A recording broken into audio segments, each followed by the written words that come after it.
these 1 hour sets is difficult to express yourself properly.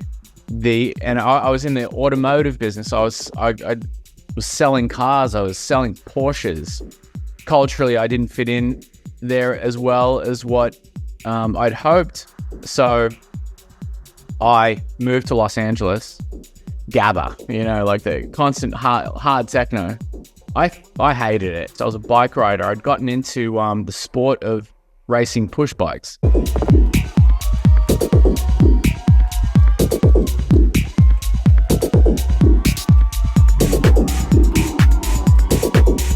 Today I've got Barbuto. Thanks for joining me, mate.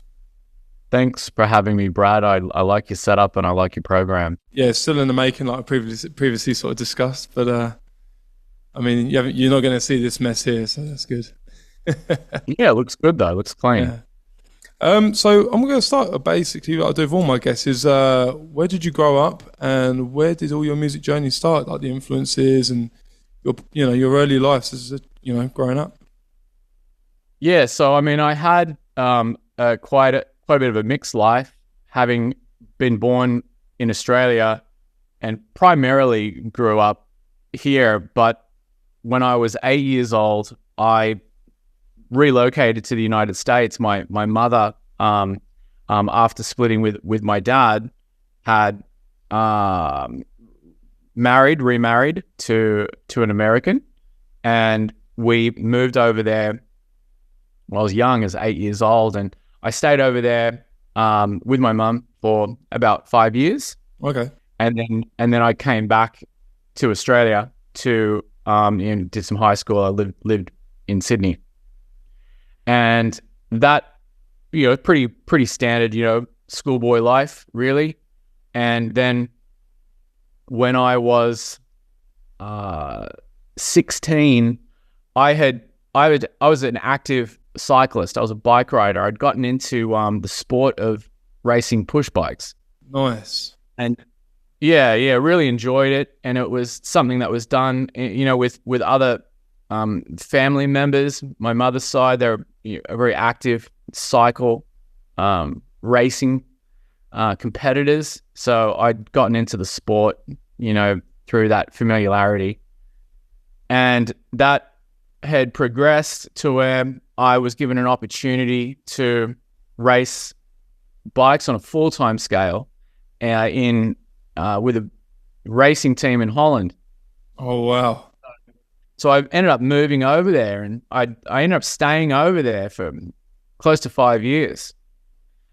And that I'd progressed with the sport, but simultaneously with that sport, I don't know, not too many people know the characteristics of push bike riders, but, they're a pretty rowdy group, and my cycling team in Holland during that period was just all about listening to sort of hard, like a GABA, hard.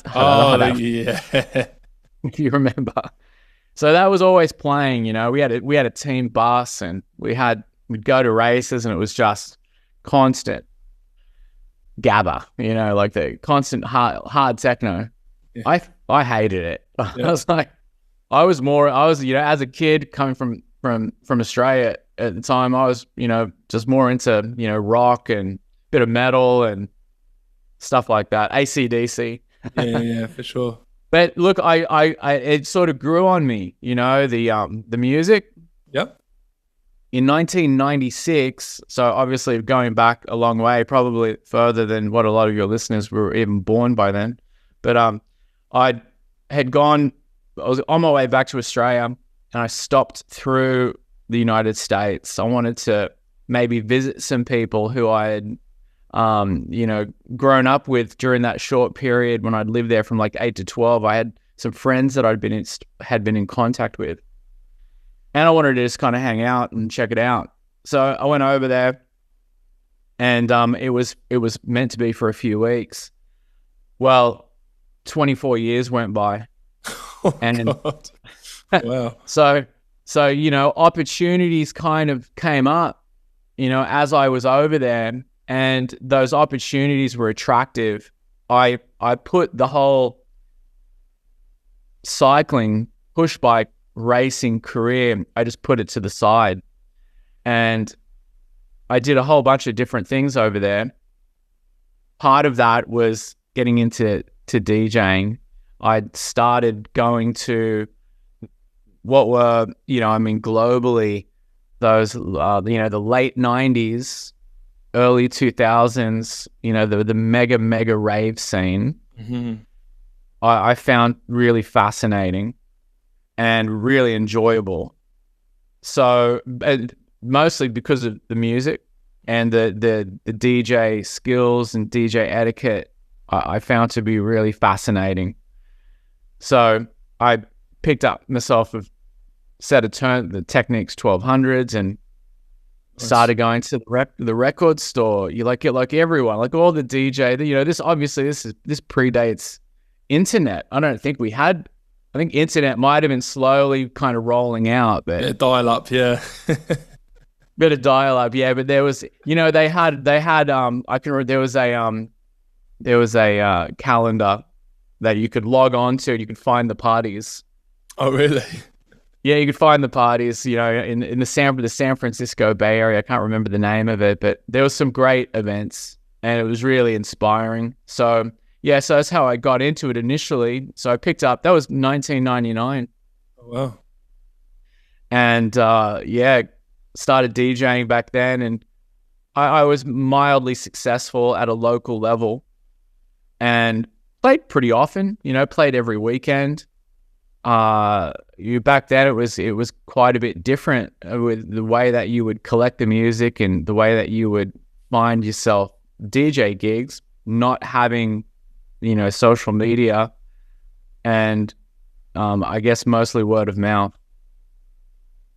And then, so that period of just getting into DJing, kind of learning the craft of it, was from about 1999 till about 10 years. I'd sort of given it up in the around the 2007 to 2009 period. There was a bit of a pause there. I had moved from California. I moved out to Miami.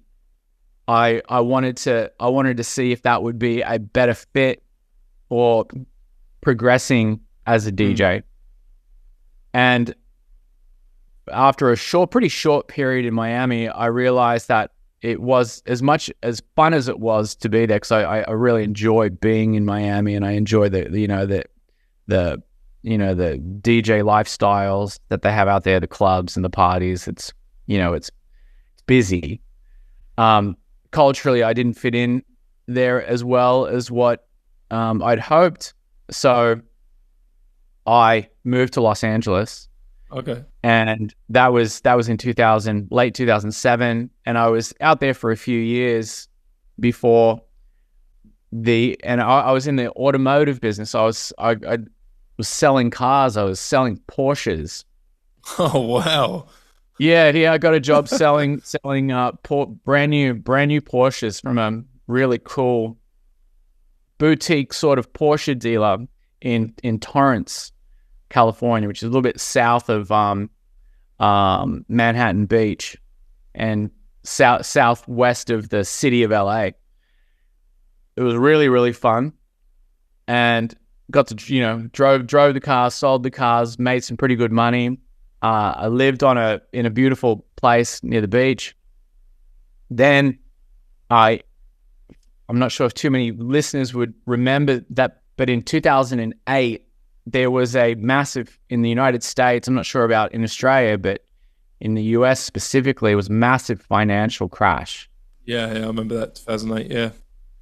And it was pretty devastating, and it was devastating to industries that were in the lucrative spending, such as buying sports cars that cost a few $100,000. That just stopped.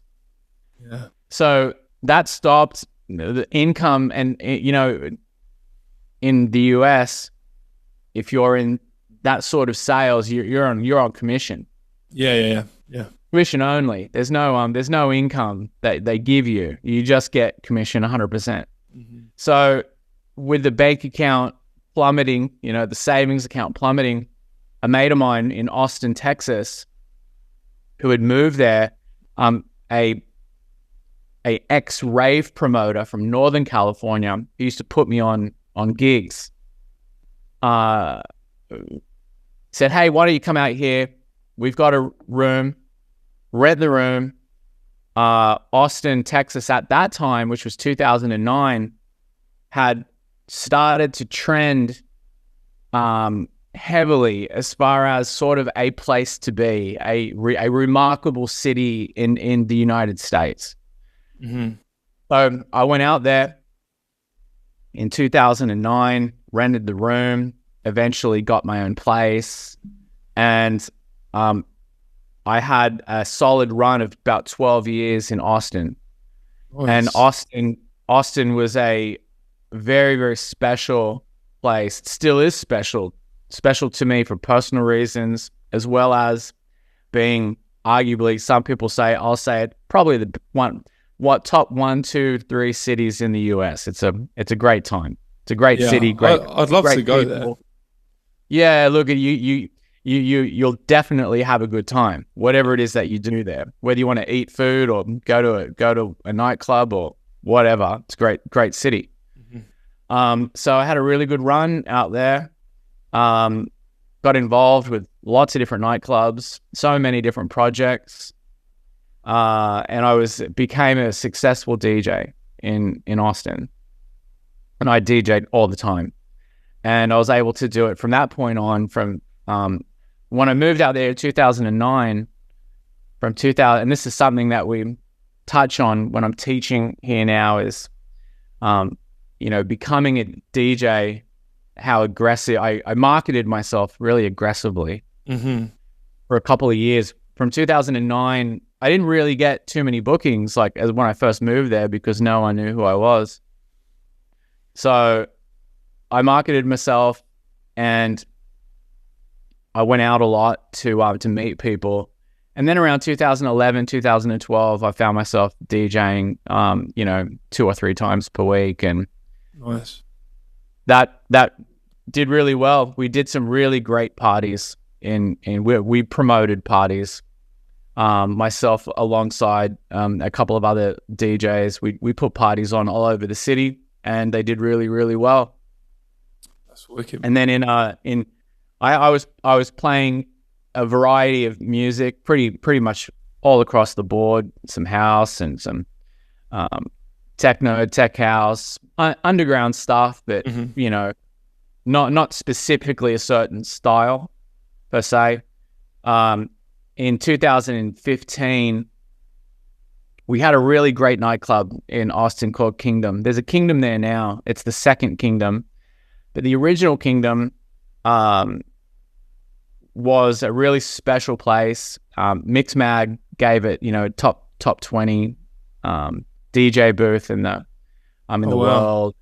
It was only a 200-person nightclub. Oh, yeah. But it had arguably was probably the nicest, most technically advanced nightclub to play in America. And that's not just me saying it. Some really big names said this. Mark Knight, Sasha, Alan Fitzpatrick, multiple DJs of that caliber said that without a doubt, this is probably one of the best places to play in the world. So we were able to play at this nightclub for about a decade.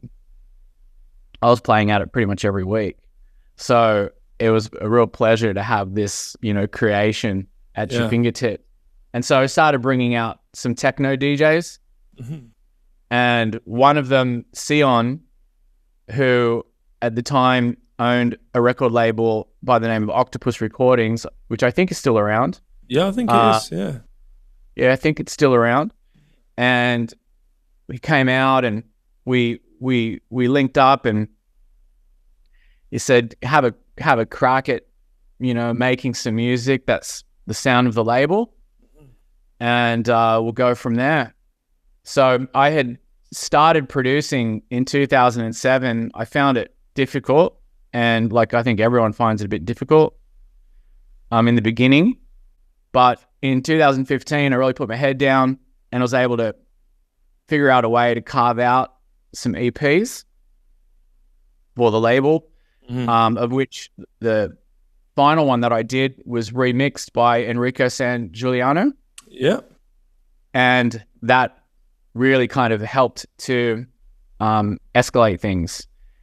And from that point on, I had a pretty good, touring schedule. I was always playing around, US and Canada and Mexico, Costa Rica, Guatemala, more Central America. And then we did a few gigs in Europe too. Nice, mate. Yeah. Yeah, yeah. And then my wife and I had been coming to Australia to DJ. Firstly, we wanted to visit Australia because it's a nice place to come. I've got my family here, my dad, my stepmom, and my cousins and everything. So we want to see them, do some gigs at the same time. And we wanted to live here at some point. We wanted to come here and live. Mm-hmm. Didn't know when, but COVID was a bit of a catalyst to it. Yep. And that helped progress our decision to come here. So we came here in December 2021, and so it hasn't been that long really. So 22, just a bit, two and a half years we've been living in Sydney now, and that's sort of a bit of that was the timeline, the DJ timeline. Yeah. Till today. Yeah. Mate, you've had a bit of a good stretch here. You're a man of many talents. A DJ, producer, a sales guy, a fantastic cyclist. You've done it all. It's been. I feel fortunate to have had a bit of an exciting life that wasn't too cookie cutter. Yeah. I think when I was young, I was really scared of a cookie cutter sort of lifestyle. I didn't want to just have a regular life like everyone else I was seeing around me. Mm-hmm. Go through school, just get the job, get the house, and just kind of be that have that regular lifestyle. I didn't want that. Yeah, for sure. I mean, I do want to go back to when you said you had your 1200s and you were collecting records. What were the early influences you were finding back then when you were, selecting your records that helped you a little bit, get into that path? Since that was when I was living in Sacramento, and obviously DJing was so different back then. Mixing records was an investment. It was also a skill and a talent that not that many people could get good at. I think it's a bit like skateboarding.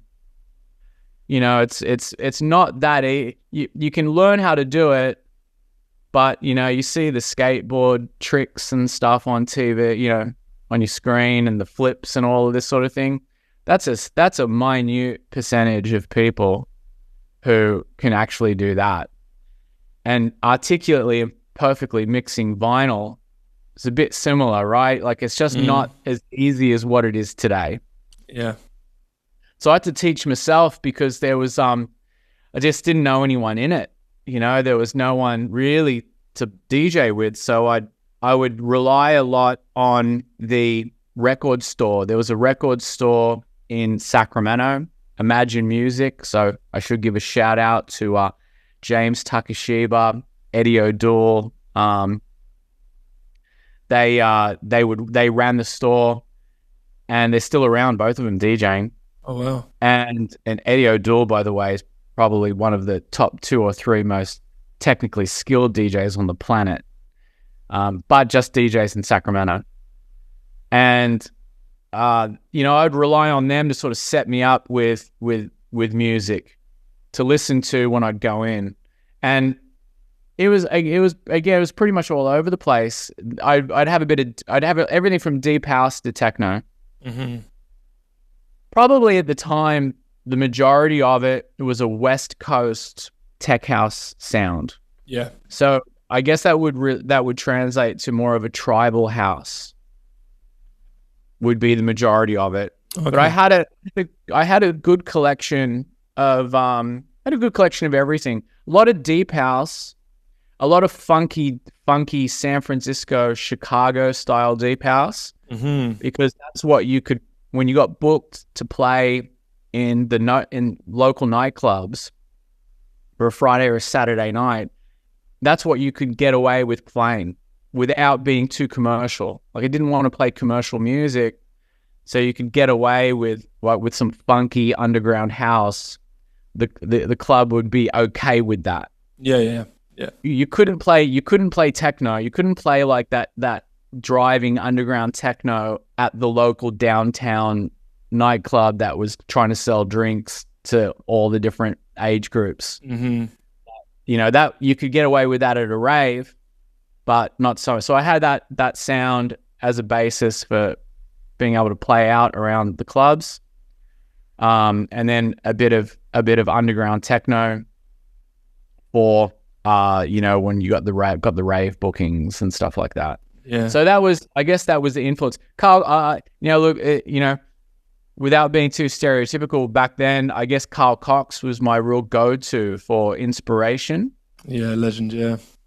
Yeah, I'd seen him in 1999 in San Francisco after I had been to just a music store, Tower Records in Sacramento, famous record store, and one of the lads at the shop said, "Oh, you should listen to this," and it was Carl Cox's Ultimate Bass. Oh yeah.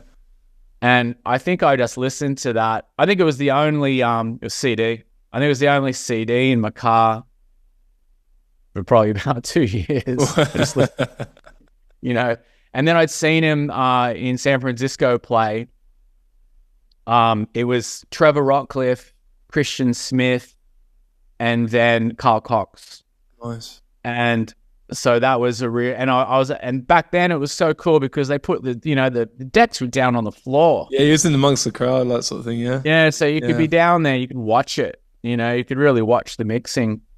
And that event set some goals because Christian Smith was coming up. Carl Cox was number one in the world at that time, and I held that close in my mind, and I was able to so that was 99. In 2016, so 17 years after that, I did an EP on Tronic for Christian Smith.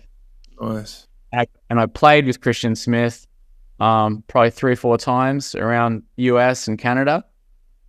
And then my very last gig I ever played in the US before coming to Australia, I opened for Carl Cox. That's cool, mate. Yeah. So that took 21 years. But still, what a cool thing to do, eh? No matter the timeline, that's fucking still sick to do. Yeah. Yeah. How was your first DJ set that you ever done? Like, how did that go? Oh, look, it went really good. So that was at a club in Sacramento called Tower Club, which was next to Tower Records. And Amin Hoffioni, it was the owner, who's a friend of mine on Facebook still, had such a cool nightclub. And look, I was really well prepared because I had DJ'd house parties nearly every weekend for a year or two. And when I say DJ house parties, I was DJing the house party from the very start of the house party until the house party was over, which was sometimes about 24 hours. So I was pretty well practiced. Yeah, I'm sure. By the time a gig came along, I have a huge gripe these days because DJs now, in my opinion, playing at nightclubs way too soon, without going through, those steps of play 40, 50 house parties, then go play a nightclub. Yeah. Now, I don't want to be too much of a griper in this, but 6 to 8 weeks of DJing and getting a gig in a nightclub. Yeah. And I can hear it. I can hear it doesn't sound good. Yeah. So, so that was, so my first gig went really, really well. I remember it clearly. That's wicked, yeah. Because mine was a complete car crash. I'm not What was that? Yeah. Where was yours? Mine was in like some sort of working men's club, and it was for so when I was younger, I did when I was at school, I was about 15. I was doing all the kids like 16th birthday parties, 17th, 18th birthday parties, right? Yeah. And my mum would drop me off with my decks, a table, and I had some lights I got from like Argos, which is like Best Buy in the States or something like that. And I got up there and I was like so nervous. I was playing all the music like, Junior Jack and people like that, right? And who else was playing? Like Daru Sandstorm and all them. I had all those records too. Yeah, and I was playing all of them as well, and that was, Roger Sanchez, Another Chance, all them sort of stuff. And I remember someone said to me, I never got on the mic or anything, and I was doing this party, and I remember someone come up to me, a parent, was like, "Hey, someone's lost their car keys, kick it on the mic, and say, hey, someone's lost their car keys, go to the bar and get them." So like, all my friends and people that I knew were at school were in front of me, and I've never got on the mic. I was so nervous, and I was like, I got the mic, and I was shaking, and I was like, "So if their keys at the bar, see you later, bye," and just put the mic down and just carried on playing, and everyone just stopped dancing and stared at me. And I was like, "Fucking hell, what have I done?" That's just brutal. Look, there's nothing more frightening than that bloody microphone. Oh no, it's like an MC. Someone's left their keys at the bar, bosh, sort of thing, And, and like all the parents are standing around the bar. I heard some pretty good, the drum and bass MCs. I've always been really impressed with. I don't know if that's still cultural to do, but the drum and bass, the raves would always have, and I've seen them in the UK, and I saw a really good one in Amsterdam too.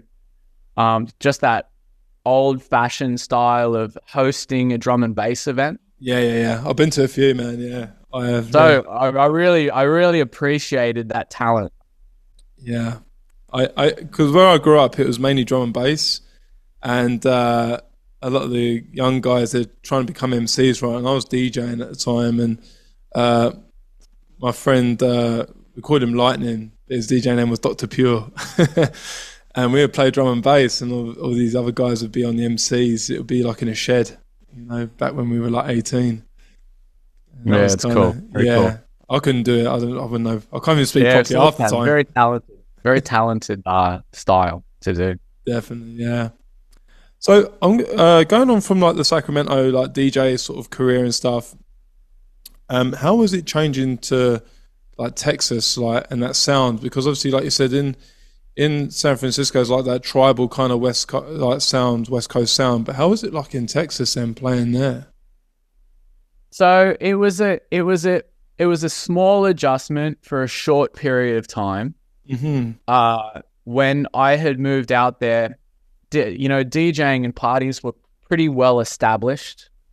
Texas had also a pretty big history of mega raves, and most famous underground DJs would pass through and play Austin, Dallas, Houston.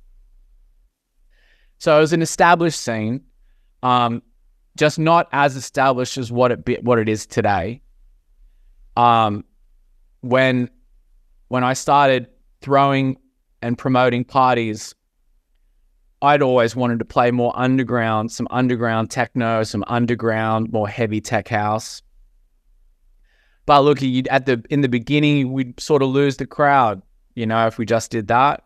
Mm-hmm. So we'd cater it to something, we brush up against something a bit more catchy and commercial. Yeah. To attempt to retain, a crowd at a club.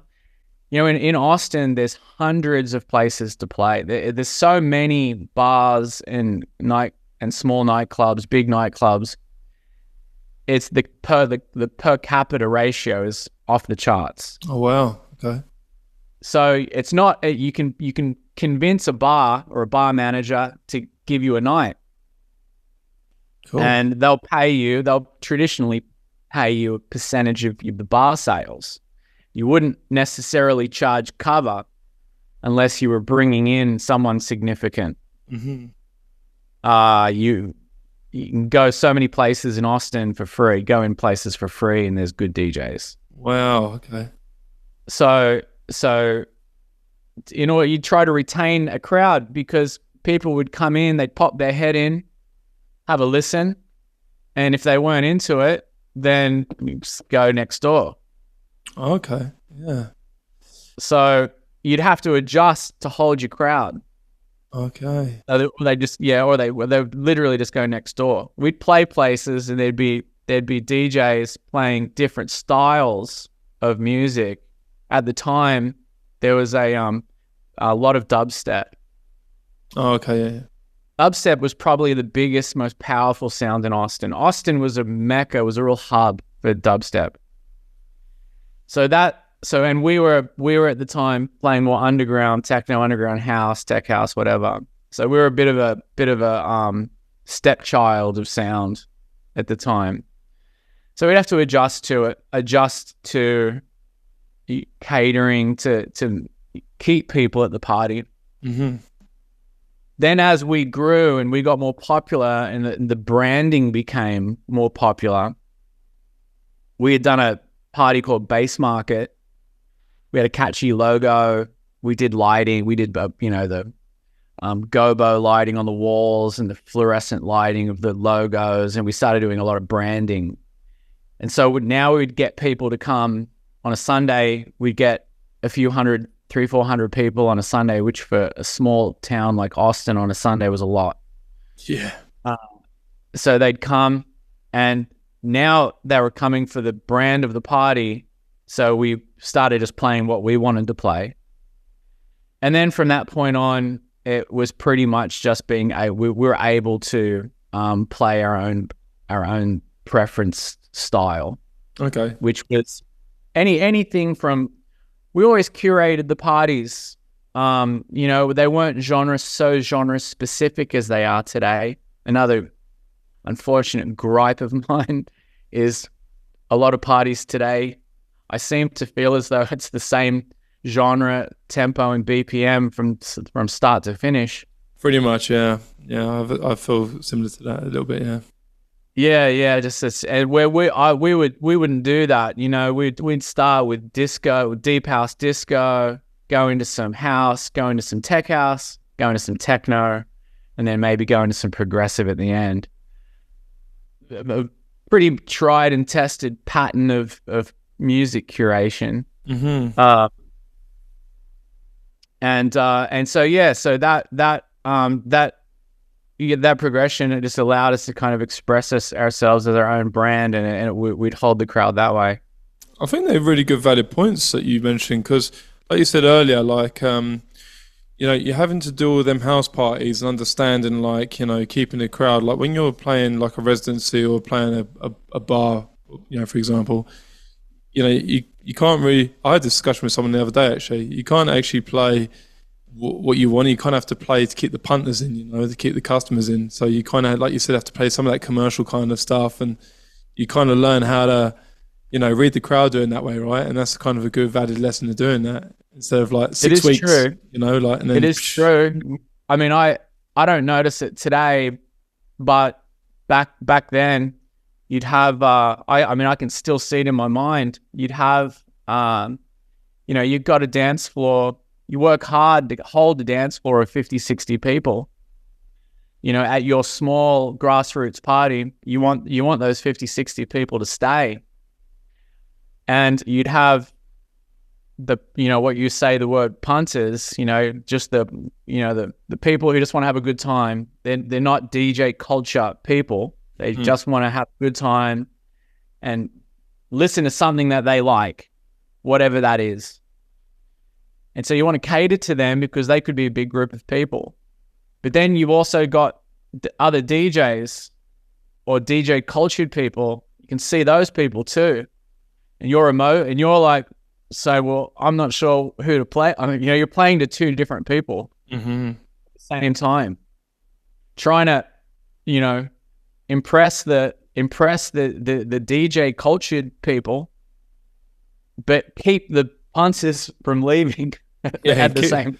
And keep the owner happy, you know what I mean? Keeping that. Keep the bar happy, yeah. Like the bar is, I mean, that was a good thing about being in Austin is, it's really competitive, that whole entire deal about just being able to go from place to place. You really got to hold people there, and it was the standard 10% of the bar is what we got. Oh, nice. Okay. So yeah, so you it's wanted better than nothing. You wanted you wanted the 10% of the bar. So the more people there, the better. Yeah, definitely. No, I think they're really good things to sort of mention, because I have a lot of people listen, and they some people say to me, I get questions. They're like, I'm getting a warm up set. What's the best way to approach it and things like that. And I always say, I love warm up sets. I think they're one of the best sets to have, because you get to go through your catalog. Good DJs love warm up sets. Yeah, I absolutely love them, because I get to play very minimal stuff, 120 BPM. Yeah, and I was like, enjoy it, and then you build up for the articulated chug, Yeah. So it kind of goes on to my next question then, like, with regards to like branding and stuff then, because obviously you said that you learned how to you branded yourself really hard for 2 years, and then you did that well with the party that you did in Texas. So what did you learn about branding back then? Did you learn the hard way? Did you that helped you recently with branding? I think I had a lot of youthful enthusiasm and energy. I'm not sure if I really knew what I was doing, or just what I was doing ended up working out, which was going, I really came down to, and it's true today, it's exactly, especially here in Sydney, at a local level, DJing at a local level, if you want to be a actively booked DJ, you need to be out. You need to go out all the time. So in Austin, that was Tuesday through Sunday. Monday, you could still go. You could find a party on a Monday. There was a place. Wow. There was DJ playing on a Monday, but I think we used to do. I think at some point I did a party on a Monday, but I definitely did parties on Tuesdays, all the way through Sunday. Not in succession or on a regular basis, but at some point in that decade, we did a party on every night of the week. And so I would go out, come 5-6 o'clock at night in the evening, you pop out, you start walking around town, going place to place, seeing people that you knew, meeting the bar staff, the managers, the bookers, and doing that on a repetitive basis over and over and over for months and years, really. And then in doing that on a regular basis, the opportunities just presented themselves. Yeah. And I think that's, and I make it pretty clear, because, I know that at some point maybe we'll talk about the DJ school, On Cue DJ school, that I'm running with the Sydney DJ here, Jatine. I'm pretty open and honest to anyone that comes through.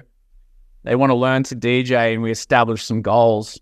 And if DJing publicly and playing at parties is one of them, I tell them that the reality to getting those DJ gigs is that unless you're going to be out at every single party, Friday, Saturday, Sunday, meeting people, with a, friendly charisma, the likelihood of you getting regular bookings is going to be low.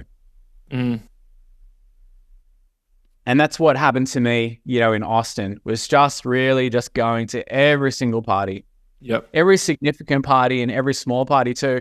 And then, again, I believe the same in Sydney and pretty much probably everywhere. A lot of the bookings get done at the after party. Yeah. Yeah. They're done at the, you go to the after party, the promoter's there. They had a good night. They're buzzing from having a successful night. They see you, that you've been at their party. Now they see you at the after party. They've been seeing you for weeks, months, years. Now you're chatting, and they're giving you DJ gigs. Yeah. Yeah. I mean, that's how it works on a local level. Mm-hmm. I let that go in Austin around 2016, and I started, well, I don't want to do that anymore. Yeah. And I just said, at the time, it was all about, well, your DJ bookings are going to run parallel to the success of your independent records that you're putting out, and the labels that you're releasing on. Yeah, which is what I want to get onto next, is about your producing and that journey. Yeah.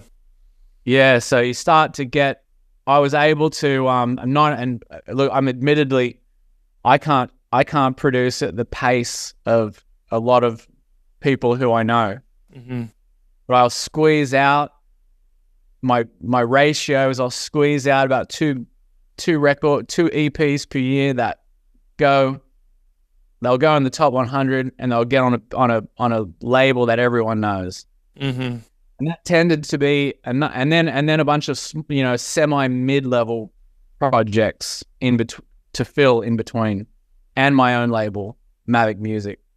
Yeah, and that was enough to get out of town gigs. Okay. Or set up a tour. So that is to me a totally different business to local DJing. It's a different mindset. It's a different strategy. You're not getting gigs from mateship. Yeah. You're getting from merit. Yep. Which, and not going down Gripe Boulevard again or too much, has drastically changed over the last 5 years. Yeah. In that, I think, a lot of the merit-based bookings have been replaced with popular people bookings. With popularity bookings. Yeah, for sure. Which without a doubt. So I'm very much into technical DJing.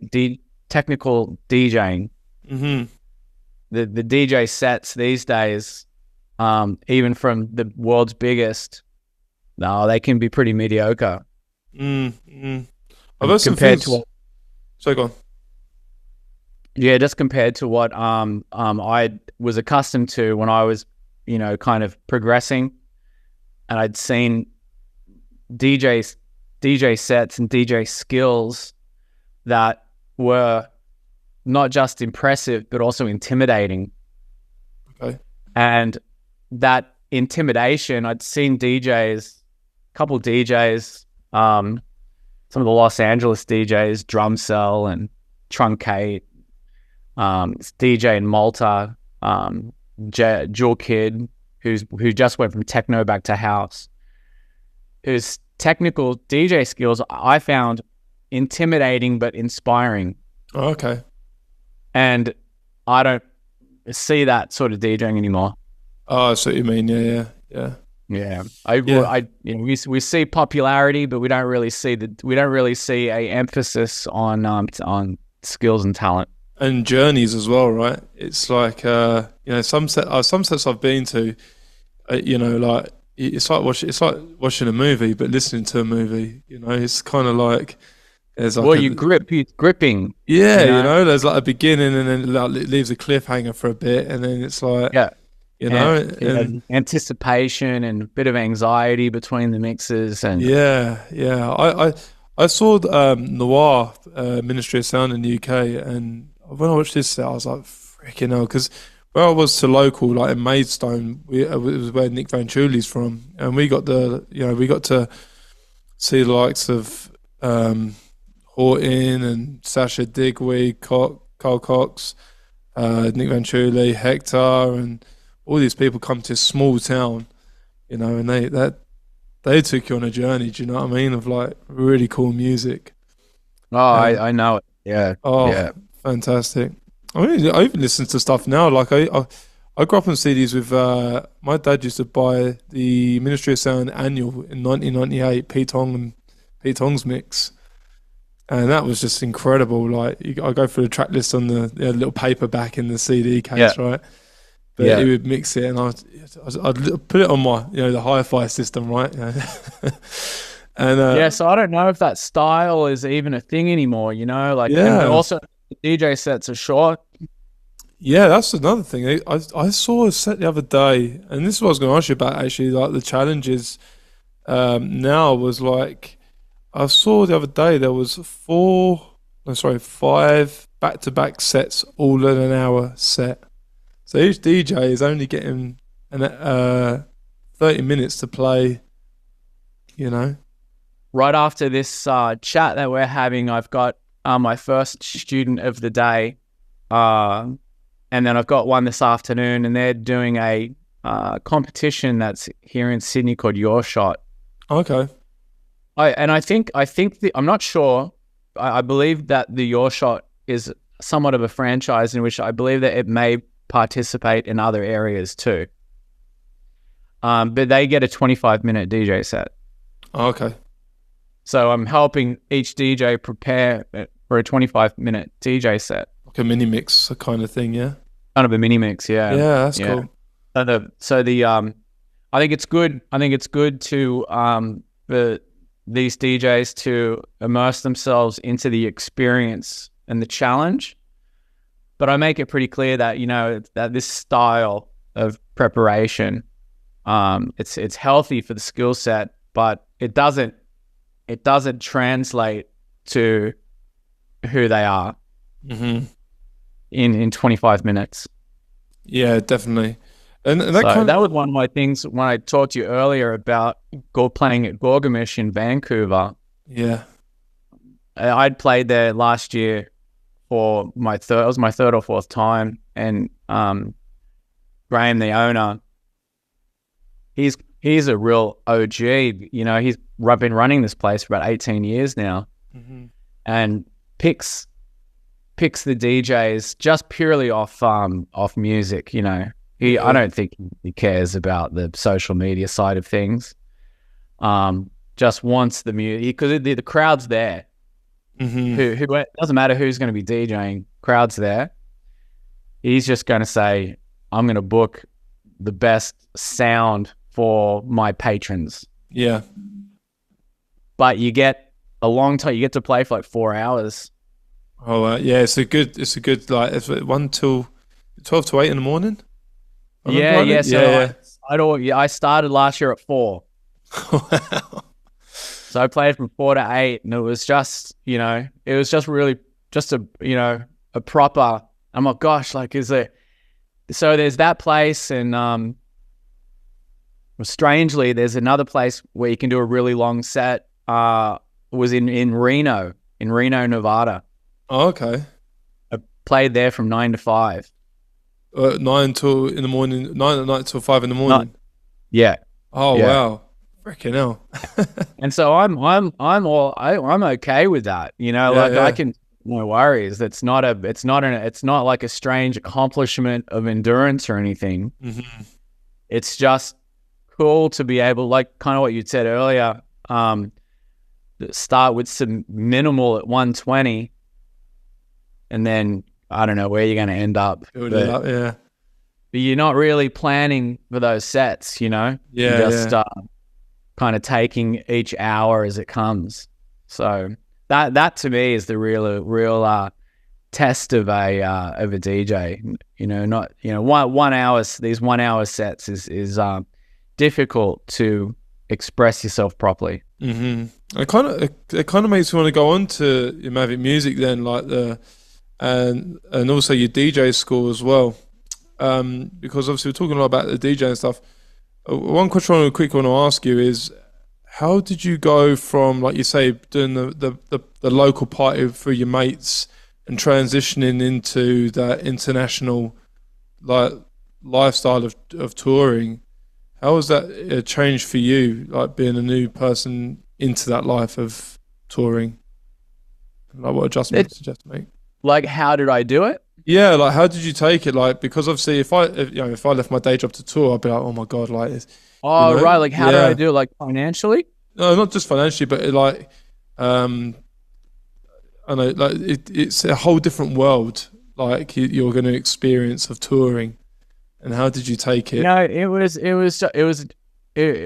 I'd wish I'd done more of it, to be honest. Probably could have. It was in it. There was a constant stream of it. At the same time, I was still very, very busy in Austin, Texas. Yeah. I was still DJing and hosting parties on a regular weekly basis. Sometimes hosting a party that was happening while I wasn't there. So the majority of at least from my financial side of surviving was done in Austin. And at the time, the bookings that I was getting outside of Austin was through promoters who were promoting DJs and music from labels that I was involved in. And I'd hear about these promoters. I'd see that they were booking, the same artists on the same labels. I would message them and express interest in their event and see if I could put a booking together. Okay. There's a lot of no's in this, but there's a lot of non-response. The dance music business is mostly no response. Yeah. So anyone listening, if you can't take the no's and the no response, you're in the wrong business, that's for sure. So you mostly get no responses, then you get a few no's, and then you get the occasional, yep, we're interested, I know your music. So you make all these, I'd make these proposals. My rule was each day I'd email 5 to 10 promoters per day. And I would just grab onto the ones that said, yep, no, a lot of times a promoter say, I play your music. I know your music. So yeah, let's try to put a booking together. That's cool. And that was enough to kind of keep it going. Okay, yeah. I asked the question because again, other people say, do you know when the right time is to transition from playing locally to going on to touring, and what are the avenues to do that? And I think that's really good information. I think it feeds itself. I think it becomes self-evident. Okay. I'm not sure what it's like these days. I did a tour last year. It wasn't super hard to put together. But it was mostly through contacts that I have had previously established and people who I'd previously played for. But as far as doing that today, answering that question accurately today, because I know that today there's less and less influence on producer-based bookings. Okay. Getting booked because you're a producer. It used to be getting a big release on a top 5 label used to be such a big deal that you'd get bookings. You got signed, it'd be a big deal. You just got signed by a big record label, big underground record label, Tronic or Octopus at the time. Getting a booking, getting an EP on one of those labels, that you would get your bookings. Now I don't believe that's the case. Okay. Now I think it's evident that it's really about your social media attraction. Yep. Dictates your booking potential. For sure, yeah. So to answer that question, I think it would also just be self-evident. I think it's just once you're really, really popular on social media outside of your local area is when it's time to market yourself to out-of-town promoters. For sure, yeah. Because you've played some really good places. I've read that you've played WMC, BPM, Coda, Avalon Space, Miami, places like that. I mean, what event would you say has stuck out to you the most that you've enjoyed? Coda was solid. Yeah. Coda, I was at the time DJing very aggressively. And that was a good one because DJ Mag had picked up the set. I recorded it, posted it. It got put onto a podcast. DJ Mag listened to it. And then I got sent like a half page in their old paper magazine. That's cool. That they'd found it and listened to it and said it's one of the best sets they'd heard of the year. Wow. And a lot of that was the club was just on fire. The Coda, I think it still is one of the best, but that club's awesome. Mm-hmm. Space Miami was all great just because of the massiveness of it. Yeah. But look, they're all good. There's so many good nightclubs. I think probably the nicest nightclub was a club in Costa Rica called Vertigo. Okay. And that was probably the nicest, most well put together nightclub that I've ever played at, as far as the technical aspects of it. About a 2,000 person nightclub with a very dedicated audience, and a very clean nightclub, and it had all custom sound by Martin Audio. Oh, Martin's a legend, yeah, Martin Audio. And yeah, I remember just that club to me was just absolutely like, I mean, that was okay. This is like super 5-star level, and the engineering of a nightclub was perfect. Nice, yeah. So that was probably the best one. Techno Tuesday in Amsterdam, I played that I think 3 times. Yeah. And that's a Tuesday night with 3,000 people. Oh, wow.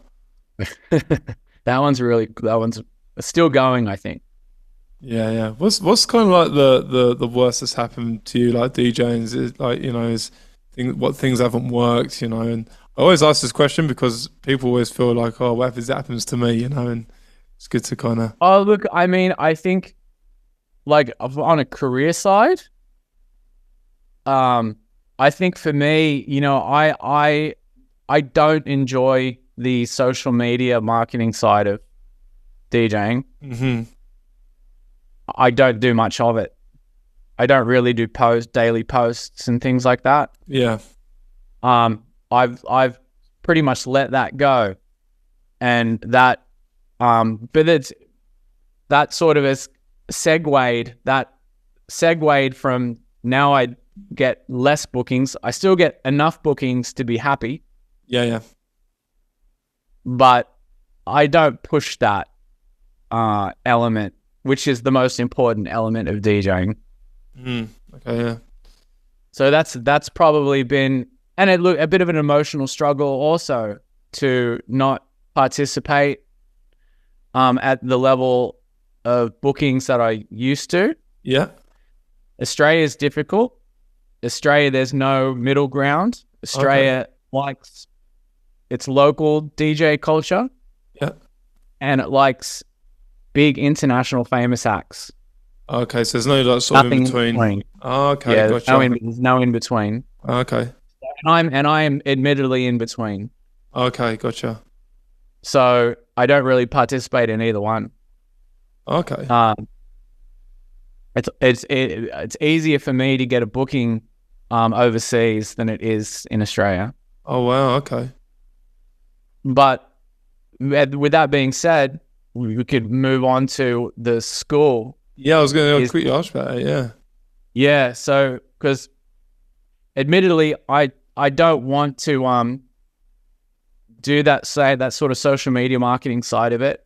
Even though I encourage it to my students and people getting into it, I'm very clear about it because I understand it and I know that it's there.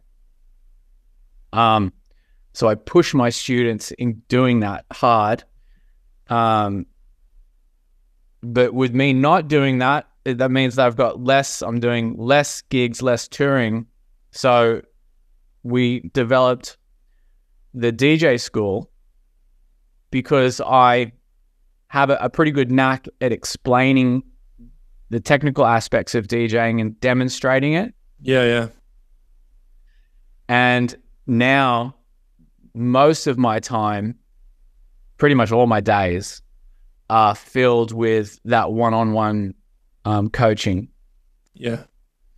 Of DJing. So I explain the technical side of DJing from being an older vinyl DJ that learned from the audio, mixing with audio, but mixing visually these days. I think most DJs who've been starting last decade mix visually now. Yeah, yeah. Not really even listening to the music that's being played. And so we try to coach in an audible way. Yep. And we're really successful. We've got DJs who leave the program now, and a relatively high percentage of them are out DJing very, very well. And that's fantastic. Yeah. Yeah, that's good. Because it's called On the Q DJ School, right? On Q DJ School. Yeah, so it was started nearly a decade ago by Jatine, who is an exceptionally technically skilled DJ in Sydney. Not booked as much as what he should be either. Based on the skills talent to popularity ratio. Okay. It isn't even. And so he had been tutoring for a long time. And I'd moved here and started tutoring privately.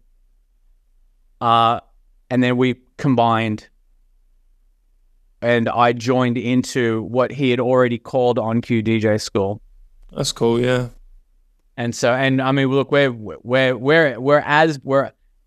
fortunately and grateful to be as busy, if not a little bit too busy. Yeah. With the school. Yeah. That's the reason why I asked you your questions about yourself, because obviously you got the school and the knowledge and the experience of all you've done in the past, and you're putting that into the DJ school now, and it's cool to see, mixing the old style and the new style of things with with the social media. And that's why I wanted to ask you about your DJ school, because what kind of things, even me, I don't know now. That's why I like doing these podcasts, is because what are people, what is being taught now for DJing? Because like you said previously, you have got the social media side of things, you have got the technicality kind of stuff. So it's cool that you're explaining what it's about now, because it changes, and the scene and the industry is changing so fast and rapidly now. So it's exponential in how quickly it's changing. I try to stay on top of it. I try to listen to all of the online school. There's online schools, Crossfader, Digital DJ Tips. There's a half a dozen of them. Always got them playing. As a student leaves and I've got 30 minutes, I'll play one in the background, and I'm just trying to get my ears to always pick up what's trending, how are DJs DJing, what's being chatted about, and just try to stay on top of the play trends. Yeah. Not just artistically, but how DJs are playing. Mm-hmm. So that you're not teaching something that's, you know, not current. Gotcha. So, yeah. you know, even these days, and I DJ around Sydney every week. I DJ every Friday, Saturday, two or three gigs a week. I really enjoy it's in Australia. Is very common. We call it the hospitality circuit. Mm-hmm. So DJing on rooftops and cocktail lounges and, you know, semi pub nightclub environments. I really enjoy it because I enjoy DJing as someone that no one knows. Yeah, okay, I guess, yeah. And so I'm just a body in a room DJing to people who have no idea who I am. Yeah. And I really enjoy seeing what I can do with that. It sounds like it kind of takes you back to your younger years of doing the DJing. Well, again. it's very pure. Yeah. It's very pure because no one knows who you are. The only thing that you've got is your music. So no one's influenced by. Well, you can get a famous celebrity. And throw them behind some decks, and I can hear the mediocrity of the performance. Mm-hmm. The average punter is going to say it's the greatest set that they've ever heard in their life. After a few beers, they're like, oh, this is fantastic. And that's basically because the marketing has pre-convinced them that it's supposed to be. Gotcha. And so on a small level, you know, last weekend, as an example, I showed up at a pub that I play in Manly, a beach in Sydney, and it's at a hotel called Hotel Stein. Okay. I get into my room. There was like 2 people in there. There was a DJ just bored. 2 people in the room. And so I'm like, okay. And I'm on for 4 hours. And I'm like, okay, could be a long one. But I always say, you know what, I'll play to 10 in my head, playing to 10,000 people. I always play to 10,000 people in my head. And, you know, look, over the course of the next hour, I think I got it up to about 200 people. That's wicked, yeah. And no one talked to me. So I'm always saying, God, if I can get through this whole set without anybody saying a word, then I've done a really good job. Yeah, definitely. No requests. No one's coming up to me. Just leaving me alone to play. Yeah, yeah. And so that style of work is common in Sydney. Yep.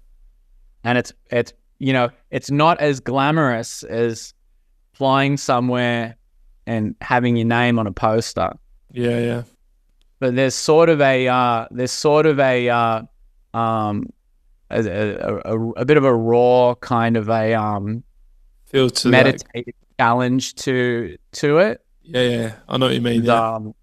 Yeah, it's cool. It's cool. And you know, look, you play on a rooftop. You play on a rooftop. You know, there's 100 people or whatever, and you know, there 1 or 2 people will come up and say, you know, you're playing really, really good tunes. That's nice. And yeah. That's for you know, 26 years later from when I started DJing. That's good enough to keep me going. That's cool, man. And like with the DJ school, and what kind of thing are people expected to do? What's the layout when you do the DJ school? Because obviously these things you've mentioned, obviously going to be part of that, right? Obviously. Like as far as the curriculum, yeah, we have a curriculum. We've got 2 different types. We have several different types of students. We've got students that come in here that have never touched, that don't know what it is. So we start from 0 with a very careful explanation of the most basic elements going forward. And then we have a lot of people that come here and they've been DJing. And we do an assessment, and we talk about everything from not just the skills, but a big percentage of it is what you do on your laptop in collecting the music and categorizing the music and creating playlists. Mm-hmm. But for the most part, we have about a 6-lesson curriculum that we have people do. And then I always say at the end of that 6 lessons, you should be ready to start learning on your own. You should have enough knowledge to start to learn to DJ. Yeah.